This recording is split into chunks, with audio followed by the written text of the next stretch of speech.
নমস্কার বন্ধুরা, Annapurna all in one কিচেনে স্বাগত। আমি বানাচ্ছি আজকে মোরলা বেগুন।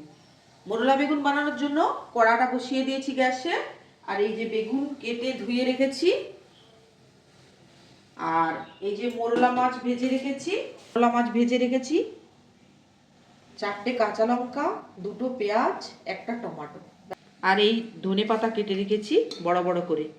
কড়াতে তেল দিয়ে দিচ্ছি, অল্প করে তেল, আমি কম তেলেই রান্না করি। এই বড় বড় করে পেঁয়াজটা কেটে নিয়েছি, 2টো পেঁয়াজ, এগুলো তেলের উপর দিয়ে দিচ্ছি।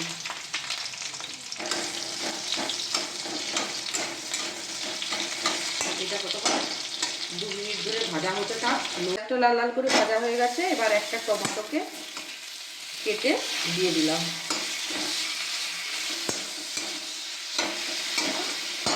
টমেটোর উপর এই বেগুনগুলো কেটে রেখেছিলাম, কেটে ধুয়ে রেখেছি, এগুলো দিয়ে দিচ্ছি।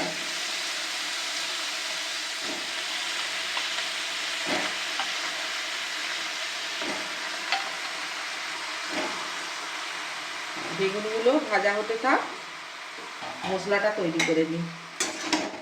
একটু সর্ষে, একটু পোস্ত আর কাঁচা লঙ্কা বেটে নিচ্ছি। পোস্ত আর কাঁচা লঙ্কা এটা বেটে নিচ্ছি। বাটা হয়ে গেছে, মায়ের পেস্ট বেনে গেছে। সর্ষে আর একটু পেস্ট করতে হবে, একটু জল মিক্স করে একটু স্মুথ পেস্ট করে নিচ্ছে। স্মুথ পেস্ট করা হয়ে গেছে।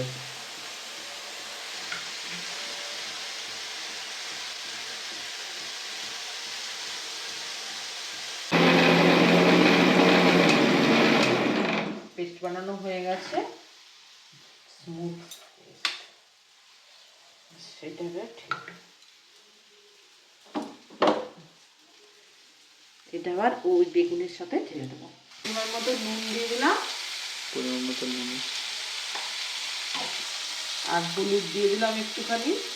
যেহেতু এটা পোস্ত আছে সেহেতু হলুদটা একটু কম দেবে। ওই বেগুন আছে বলে তার জন্য হলুদটা দিচ্ছে।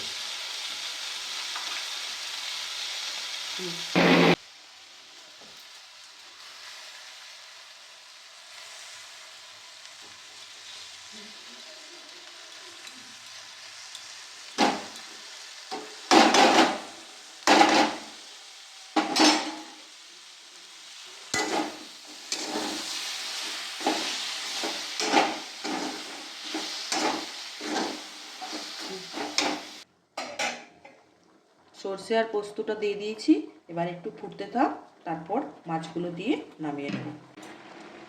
এবার এই মাছগুলো দিয়ে দেবো।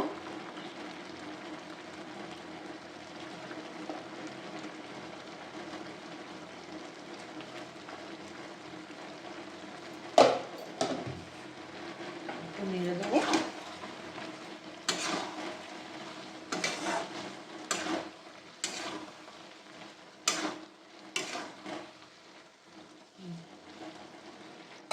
এবার এই যে বড় বড় করে ধনেপাতাগুলো কেটে রাখা, জলে ভিজিয়ে রেখেছিলাম, এগুলো দিয়ে দিচ্ছি।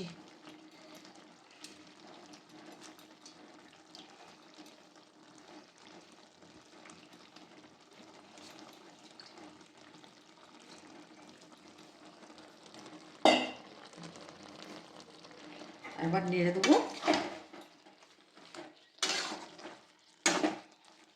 সামান্য একটুখানি তেল দিয়ে দেবো, সর্ষের তেল।